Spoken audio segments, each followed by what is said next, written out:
Halo, selamat siang semua. Selamat datang di podcast kami kelompok 2. Saya Elsa Barui sebagai host. Di sini juga ada rekan-rekan saya, Rifat Isabel, Natalia Senggu, Freddy Momo, Jendela Tuangi, dan ada juga rekan kami di balik layar yaitu Jimmy Lomboan sebagai kameramen. Nah, di sini kami akan membahas mengenai sejarah organisasi, juga metodologi organisasi dan penyihatannya. Berkaitan dengan topik kita di saat ini, kita sudah kedatangan narasumber yang tentunya sudah tidak diragukan lagi dan sudah berkompeten di bidangnya masing-masing.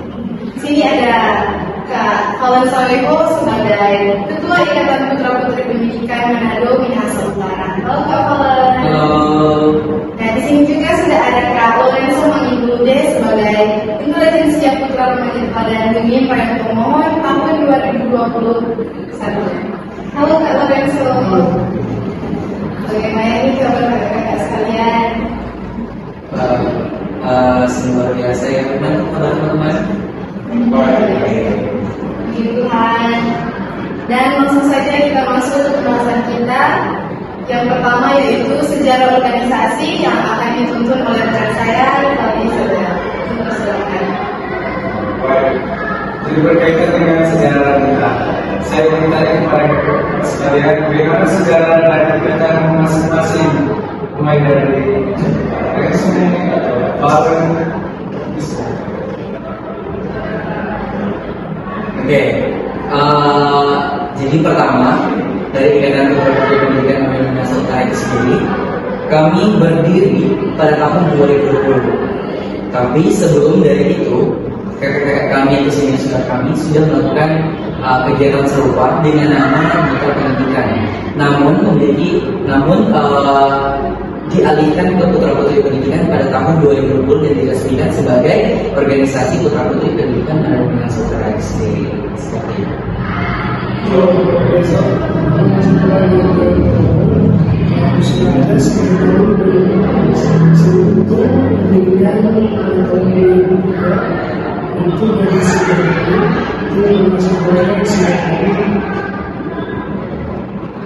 Dari mahasiswa ini turun kemudian turun ke lain-lain. Jadi teman-teman sekalian perlu diketahui bahwa untuk pengajar teladan ini ada dari untuk tingkatannya dari Silodegamin, kemudian turun ke lain-lain. Sedangkan untuk tingkatan pendidikan Manado Minahasa itu Manado Minahasa Utara itu dari yang awalnya dari duta pendidikan kemudian menjadi duta pendidikan, kira-kira seperti itu ya Pak. Nah, untuk saya mau bertanya kepada Kak Falen, untuk Putra Putri Pendidikan sendiri, apakah sejarahnya apakah untuk Putra Putri Pendidikan Manado Minahasa Utara ini ada beberapa advokasi ataupun hal lainnya yang mungkin bisa saya jelaskan saat ini. Oke. Kalau dari Putra Putri Pendidikan Manado Minahasa Utara itu sendiri, kami memiliki beberapa advokasi. Namun kami juga memiliki ada regional dan juga provinsi, tingkatan provinsi. Nah, untuk Putra Putri Pendidikan itu sendiri, kami memiliki 4 advokasi. Nah, 4 advokasi itu apa saja? Itu ada kebudayaan, lingkungan, pariwisata, sama perlindungan anak. Nah, inilah yang menjadi fokus utama kami ketika kami menentukan program kerja. Nah, inilah yang menjadi tolak ukur kami.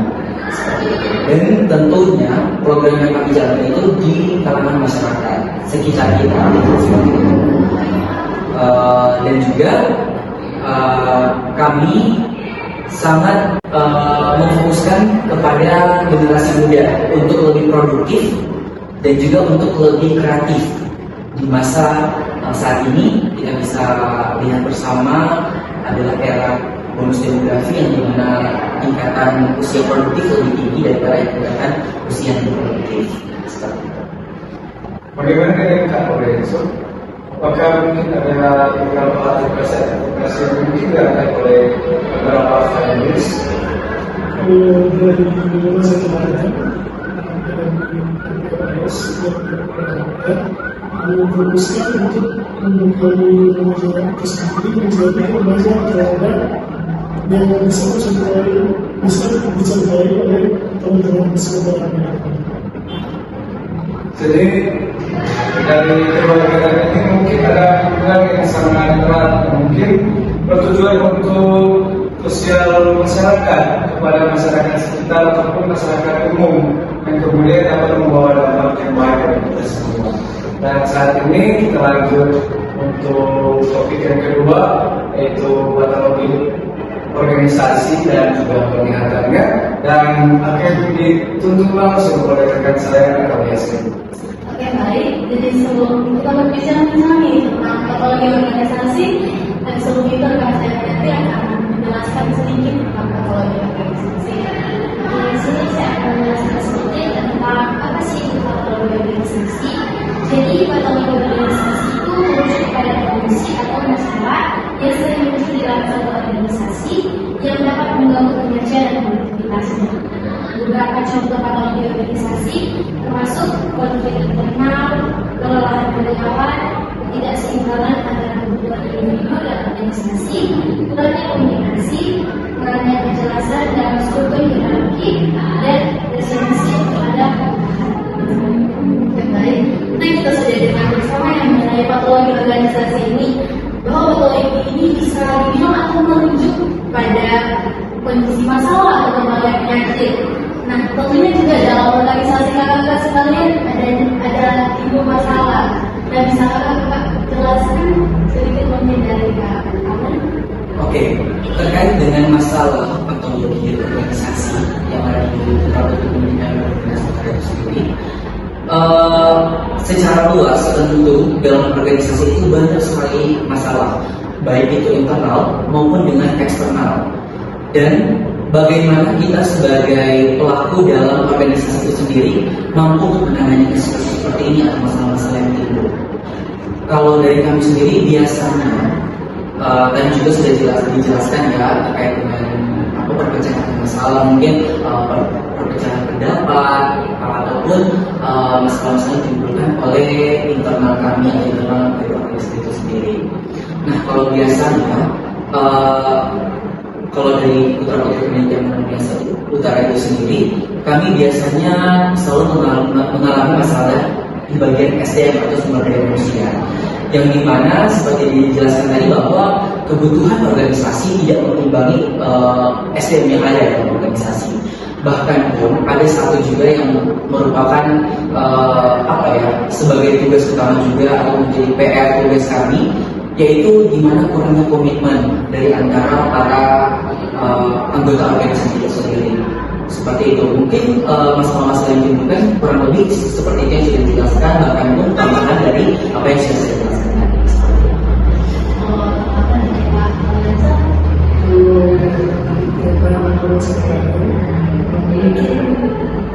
Bisa mungkin bahwa kegiatan saya ini diikuti oleh para remaja yang masih dalam organisasi. Mungkin dalam organisasi ini menjadi masalah itu mungkin masalah yang menjadi dengan sekolah ini juga perizinan pengakuan yang sangat sulit. Baik, jadi dalam penyiaran yang akan ditempuh oleh jadwal program.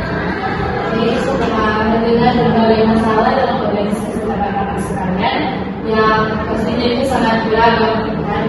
Itu dari sana, seperti itu kami melakukan untuk penyiaran untuk memperbaiki dan meningkatkan kinerja organisasi.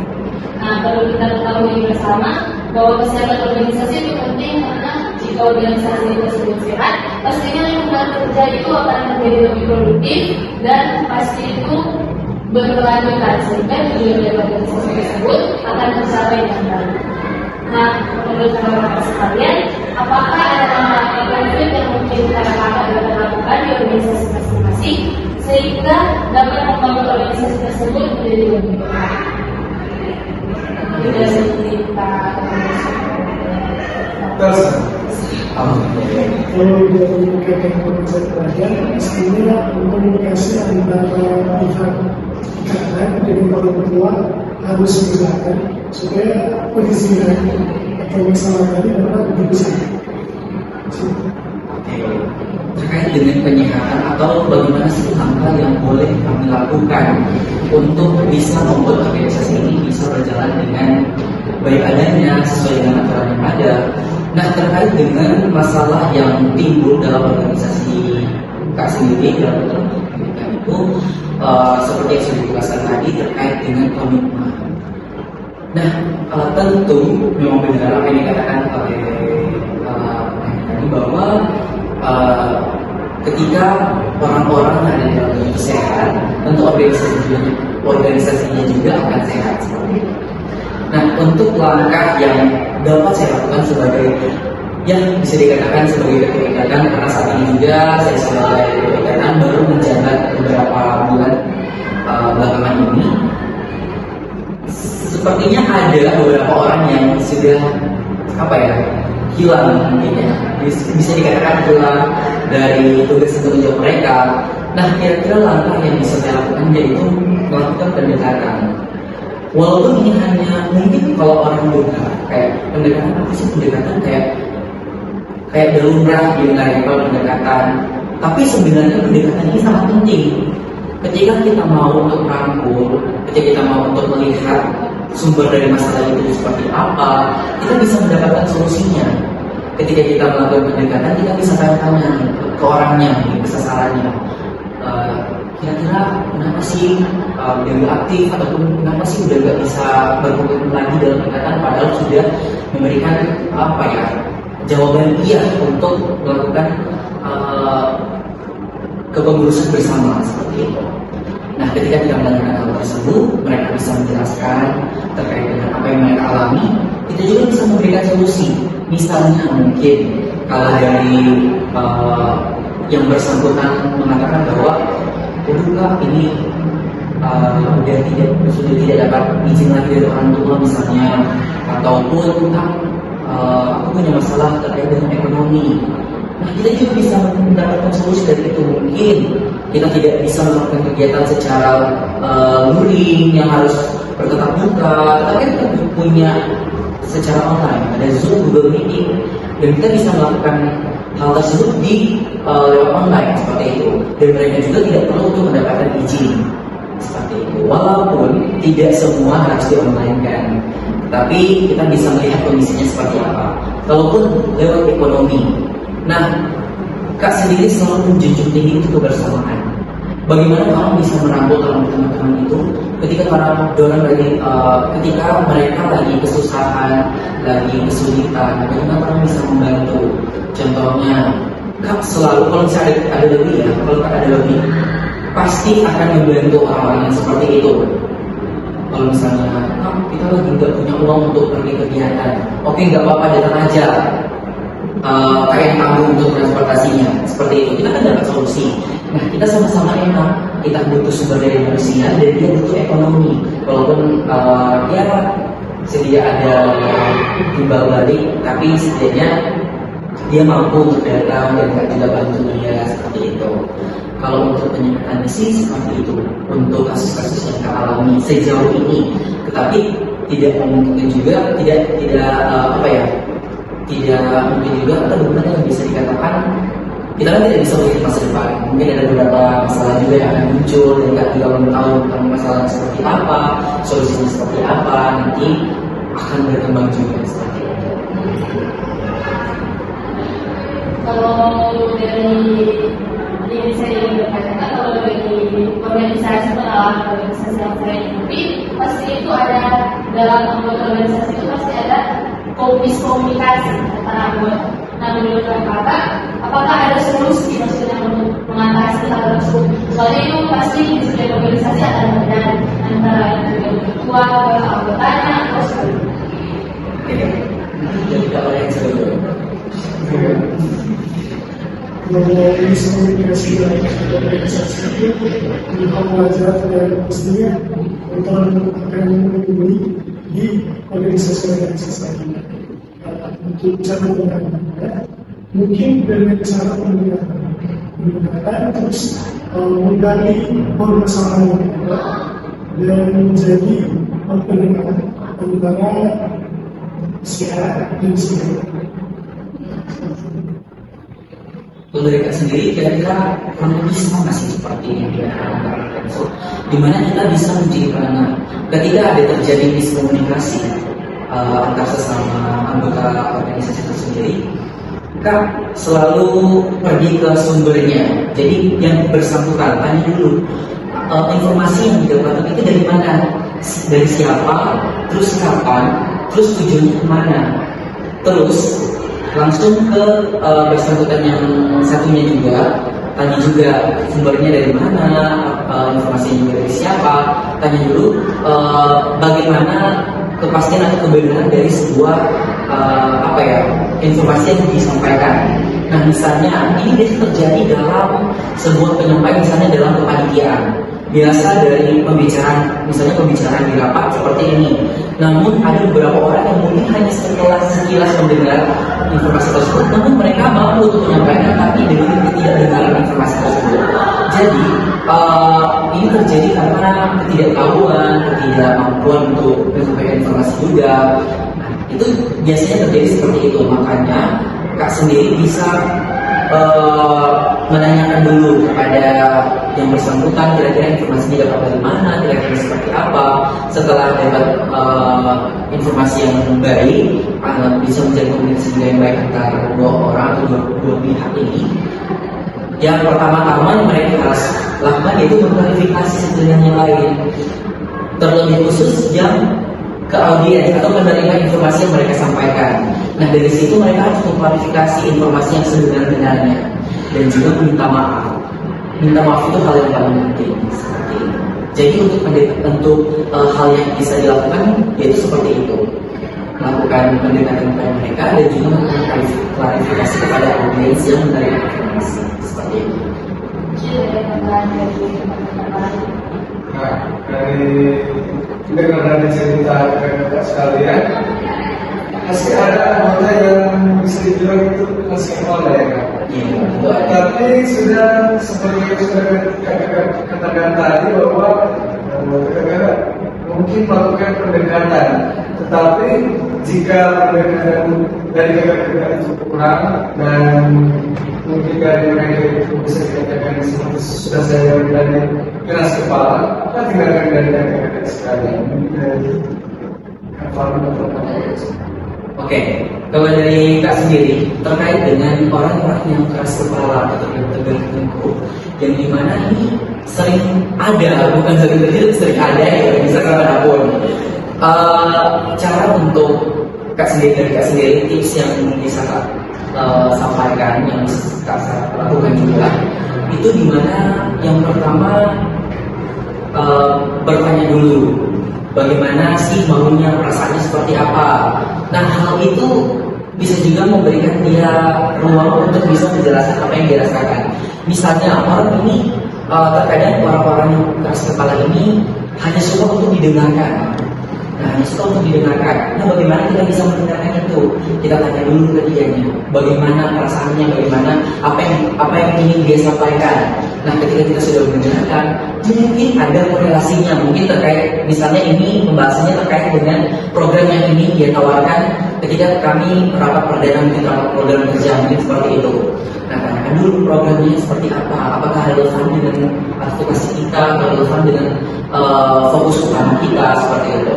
Nah ketika ada ketersinambungan atau korelasi terkait dengan advokasi program dengan apa yang dia sampaikan, kita bisa berpikir secara kreatif, bisa mengelaborasikan.